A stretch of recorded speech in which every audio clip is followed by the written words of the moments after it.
In the previous video at finding a general formula for the Taylor polynomials of natural log of x centered at a is equal to 1.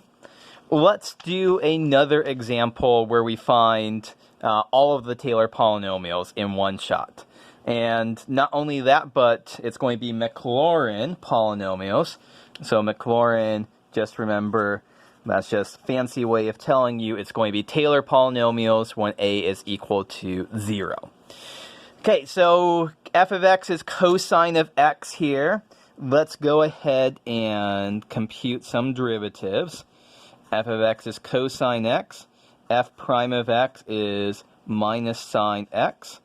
F double prime of x is going to be minus cosine x. F triple prime of x is going to be positive sine x.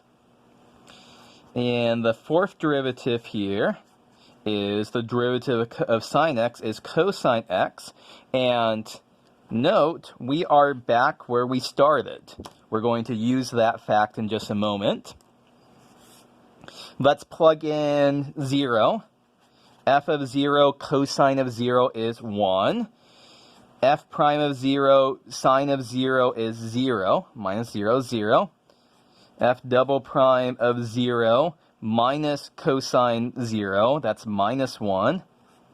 F triple prime of 0 is going to be sine of 0 is 0. And the fourth derivative evaluated at 0 is going to be 1. And let's just think about what happens here. These derivatives are going to loop around. The fifth derivative is going to be the same as the first derivative. The sixth derivative is going to be the same as the second derivative. The seventh derivative is going to be the same as the third derivative. The eighth derivative is going to be the same as the fourth derivative, which is the same as the original function. So what's going on here? F5 of 0 is going to be 0. F7, 0 is going to be 0. F6 of 0, that's going to be minus 1. This is going to be 1 here. And so when we plug in 0 into these derivatives, it's just going to repeat 1, 0, minus 1, 0 over and over. 1, 0, minus 1, 0, 1, 0, minus 1, 0, 1, 0, minus 1, 0, over and over and over again. So we've got this pattern, and so this is going to instantly tell us what all of the requested coefficients are going to be. So what do we need? Okay, so we're going to observe here that the first, third, fifth, seventh, all of those are derivatives. F sub k, sorry, not f sub k, but the kth derivative of f evaluated 0 is going to equal 0 if k is odd. So that's all done. Then the even powers, x to the 2k, are going to alternate between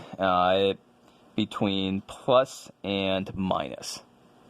But there's going to have minus 1 to the k divided by, so don't forget we have to, so x to the 2k, we should be dividing by 2k factorial. So what does this look like when we calculate out these? T sub 0 is going to equal 1. And so that's just this 1 here. T sub 1 is also going to equal 1. And T sub 2 is going to equal 1. And then we're going to have a minus 1 divided by 2k factorial. So that's going to be 2 factorial is 2 times x squared. And this also is t3 of x. T sub 4 of x is going to be 1 minus 1/2 x squared. The next term is going to be an x to the fourth term. It's going to come with a plus sign, plus minus plus. And now we have to divide by 4 factorial. And the coefficient x to the fifth is going to be 0. So this is also going to be t5 of x. And so in general, our formula is t2n of x is the same as t2n plus 1 of x is going to be 1 minus 1/2 x squared. 1 minus 1/2 x squared plus 1 over 4 factorial x to the fourth minus 1 over 6 factorial x to the sixth plus dot dot dot plus minus 1 to the n times 1 over 2n factorial times x to the 2n. Okay, so these we have once again found all of the Taylor polynomials here for cosine of x. So all of that checks out. And so let me finish off this video with just a couple of things here. So here is, I'm just holding up the textbook to you. We can see here, let me just read the textbook to you. Figure 5 shows that as n increases, Tn approximates f of x equal cosine x well over larger and larger intervals, but outside this interval, the approximation fails. So t sub 2, that's this one right here. We approximate cosine x pretty well on that bump, but outside, it's a pretty bad approximation. T sub 4, we approximate a little bit bigger. We get a little bit further out, and we're doing better approximation, but off of that interval, we are wildly missing. In T sub 6, we're finally all the way down. We get all the way down to that bottom of those bumps there, that we do a pretty good approximation. And so on and so forth for T sub 8 and T sub 10.